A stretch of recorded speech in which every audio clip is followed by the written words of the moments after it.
Lovecraft. My 13-year-old daughter is ready to start dating. What should I do? I mentioned before that I was a horror writer. It means that I've had to delve into that darkest place inside myself to understand dread, terror. And yet nothing frightens me half so much as having to spend 5 minutes with an adolescent female.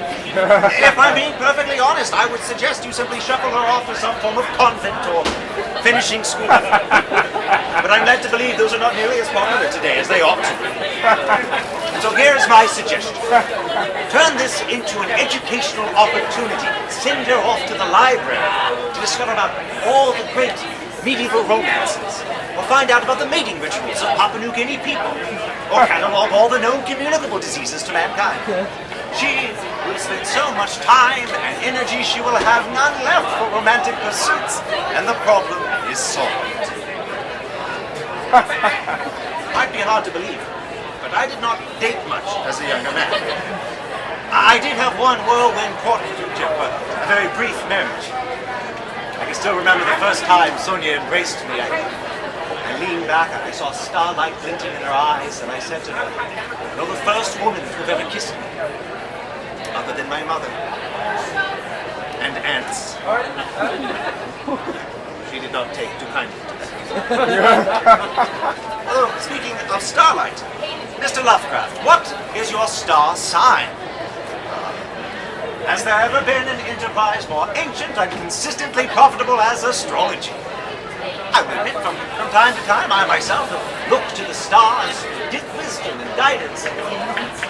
Although I always did it through the rigorous lens of astronomy and not the worst kind of pseudoscience and quackery that is astrology. Forgive me, I'm very passionate on this subject. As a youth, I had a rather frail health, and as such I was not able to pursue much of a higher education, was largely self-taught. But if I could have, I would have been an astronomer. You see, we were living in such exciting times, discovering so much about space. We found the planet Pluto, and the new people took that away from us. Although, back then, it didn't even have a name. Those of us of a creative bent had to invent what it might be like, give it our own names.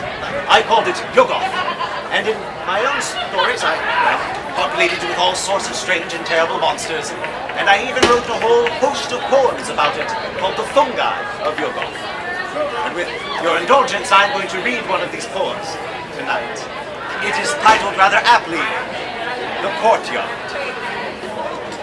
It was the city I had known before, the ancient leprous town where mongrel throngs chant to strange gods and beat unhallowed gongs. In crypts beneath foul alleys near the shore, the rotting fish-eyed houses leered at me from where they lead, drunk and half-animate, as edging through the filth I passed the gate to the black courtyard where the man would be. The dark walls closed in, and loud I cursed that ever I had come to such a den, when suddenly a score of windows burst into wild light and swarmed with dancing men. Mad, soundless revelings of the dragging dead, and not a corpse had either hands nor head. Beautiful. You can tell a great deal about a civilization by how they approach the stars. Do they ignore them and just proceed with their terrestrial scrubbing? Do they cower in fear of the gods they've invented? Live in perpetual superstition?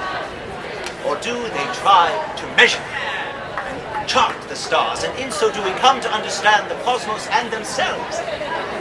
Astrology looks at the stars and says, all this must be about me.